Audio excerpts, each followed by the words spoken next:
नमस्कार दोस्तों, आप सभी का स्वागत है हमारे YouTube channel VCS basic physics में। आज के इस वीडियो में हम अध्ययन करेंगे उष्मागतिकी का 0वां नियम, जीरोथ लॉ ऑफ थर्मोडायनेमिक्स के बारे में। विद्यार्थियों, ये जो टॉपिक है वो कक्षा 11 NCERT की जो पाठ्यपुस्तक है उसके 12वें चैप्टर से हमने लिया है। विद्यार्थियों, यदि आप हमारे YouTube चैनल पर नए हैं तो चैनल को सब्सक्राइब कर लीजिए, साथ में बेल आइकन भी दबा दीजिए ताकि आपको आगे की वीडियोज की नोटिफिकेशन मिल सके। अब इस वीडियो को स्टार्ट करते हैं। सबसे पहले हम बात करेंगे कि उष्मागतिकी का 0वां नियम है क्या। तो देखिए, इसे समझने के लिए मैं आपको एक डायग्राम के जरिए आप इन्हें समझाने का प्रयास करूंगा कि हमारे पास में ये कोई एक उष्मागतिक निकाय है। इस उष्मागतिक निकाय को मैं नाम देता हूं A, और ये हमारे पास में एक दूसरा उष्मागतिक निकाय है, इसका नाम है B, और ये हमारे पास में एक तीसरा उष्मागतिक निकाय है, इसको मैं नाम देता हूं C। ये हमारे पास में 3 उष्मागतिक निकाय हैं। इन निकायों के मध्य ये यहां पर ये हम दोनों निकाय हैं, ये एक कुचालक दीवार है। इसके साथ में इन दोनों का, इनके साथ में भी ये भी एक कुचालक दीवार है इस तरीके से। तो तीनों आपस में संपर्क में नहीं है, कुचालक दीवारें इनके मध्य बनी हुई है। एक बार समझ लीजिए, इस नियम को समझने से पूर्व इनसे को आप समझ लेंगे कि यहां पर हमारे पास में 3 निकाय है, A, B और C, उष्मागतिक निकाय है, जिनको हम उष्मागतिक रूप से अध्ययन करने के लिए हमने इनका चयन किया है। अब देखिए कि यदि A और B उष्मागतिक रूप से साम्य में है, A और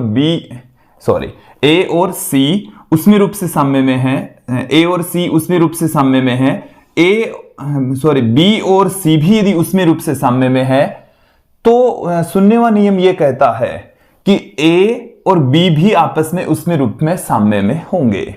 एक बार फिर से समझ लीजिए कि A और C उष्मीय रूप से साम्य में है, B और C उष्मीय रूप से साम्य में है, तो A और B भी उष्मीय रूप से साम्य में होंगे। यह उष्मागतिकी का 0वां नियम है। यदि ऐसा होता है तो देखिए क्या होगा, तो ऐसा होगा। देखिए तो कैसा होगा, समझ लीजिए।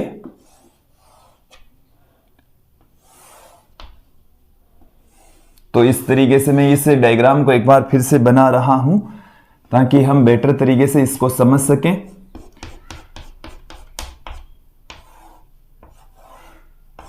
ये इस तरीके से कुचालक दीवारें हैं, ये A है, ये B है, तो A और B भी आपस में उष्मीय रूप से साम्य में होंगे। एक बार समझ लीजिए, फिर से मैं समझा देता हूं कि उष्मागतिकी का जो 0वां नियम है वो हमें क्या कहता है कि यदि 2 निकाय हैं और वो किसी तीसरे निकाय के साथ में अलग अलग उष्मागतिक रूप से साम्य में है, उसमें साम्य में है, तो वो दोनों निकाय आपस में भी उष्मीय रूप से साम्य में होंगे। यह है उष्मागतिकी का 0वां नियम। तो एक बार फिर से सुन लीजिए कि यदि 2 भिन्न निकाय किसी तीसरे निकाय के साथ में उष्मीय रूप से साम्य में है, तो दोनों निकाय आपस में भी उष्मीय रूप से साम्य में होंगे। तो चलिए मैं यहां पर पुट कर देता हूं। उष्मागतिकी का 0वां नियम क्या है कि इस नियम के अनुसार, इस नियम के अनुसार ये जो नियम है इसके अकॉर्डिंग यदि 2 भिन्न निकाय, यदि 2 भिन्न निकाय, ये 2 भिन्न निकाय हैं, किसी तीसरे निकाय के साथ, तीसरे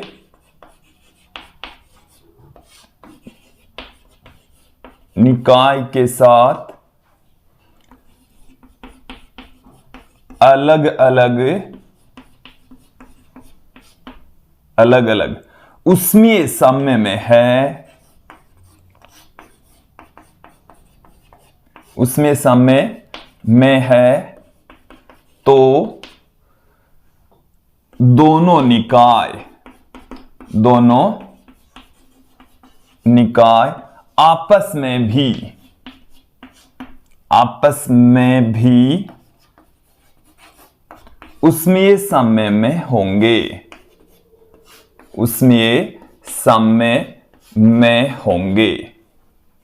आपस में भी उसमें साम्य की स्थिति में होंगे।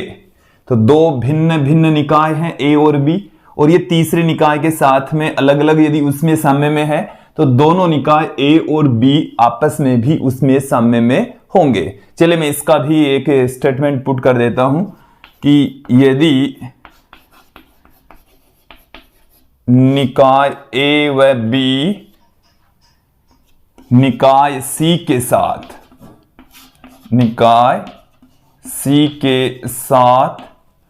अलग अलग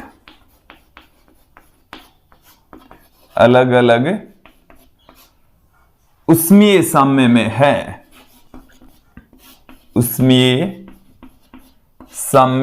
है, तो ए व बी आपस में भी उसमें साम्य में होंगे,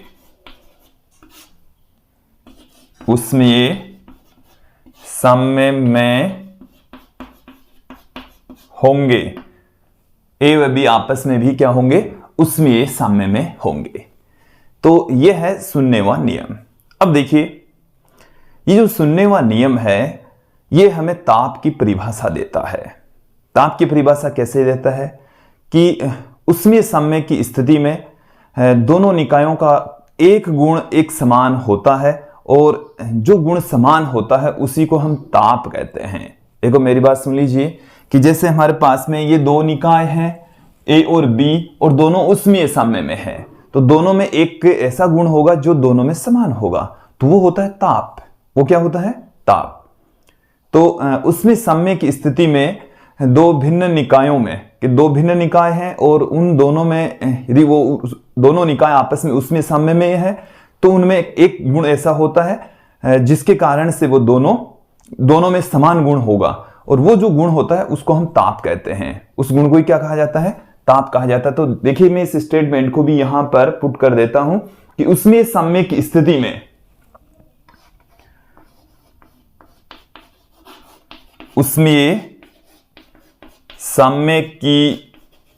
में इसे समझ लीजिए, उसमें साम्य की स्थिति में निकायों में एक गुण एक समान होना चाहिए। निकायों में एक गुण समान होता है, एक गुण समान होता है। इस समान गुण को हम ताप कहते हैं। इस समान गुण को हम क्या कहते हैं? ताप कहते हैं। इस समान गुण को हम क्या कहेंगे? ताप कहेंगे, ताप कहा जाता है। तो देखिए ये जो सुन्नेवा नियम है वो हमें ताप की परिभाषा देता है कि ताप किसे कहेंगे कि साम्य की स्थिति के अंदर निकायों में जो गुण एक समान रहता है उस गुण को ही हम ताप कहते हैं। तो सुन्नेवा जो नियम है वो ताप की परिभाषा देता है, ताप की डेफिनेशन देता है। तो यहां पर ये भी मैं पुट कर देता हूं कि सुन्नेवा नियम, ऊष्मागतिकी का सुन्नेवा नियम ताप की परिभाषा देता है। ताप की परिभाषा देता है। विद्यार्थियों इस चैप्टर में हम पहला और दूसरा नियम भी पढ़ने वाले हैं। पहले ऊष्मागतिकी का पहला और दूसरा नियम सुन्नेवे नियम से पहले खोज लिए गए थे, उनके बारे में जानकारी हमें पहले प्राप्त हो गई थी। ऊष्मागतिकी का पहला और दूसरा नियम पहले ज्ञात कर लिए गए थे, फिर सुन्नेवा नियम आया। तो देखिए सुन्नेवा नियम ताप की परिभाषा देता है। तो वैज्ञानिकों ने यह सोचा कि ये जो नियम है वो सबसे पहले होना चाहिए, मतलब प्रथम नियम से भी पहले होना चाहिए। तो इसलिए इस नियम को उष्मागतिकी के प्रथम नियम से भी पहले रखा गया और इसे हम उष्मागतिकी का शून्यवां नियम कहते हैं। इसे हम क्या कहेंगे? उष्मागतिकी का शून्यवां नियम। तो विद्यार्थियों, ये था उष्मागतिकी का शून्यवां नियम, जिसमें आप चलिए एक बार मैं और बता देता हूं कि यदि दो भिन्न निकाय किसी तीसरे निकाय के साथ में अलग अलग उष्मागतिकी रूप से साम्य में है तो दोनों निकाय आपस में भी उसमें साम्य में होंगे।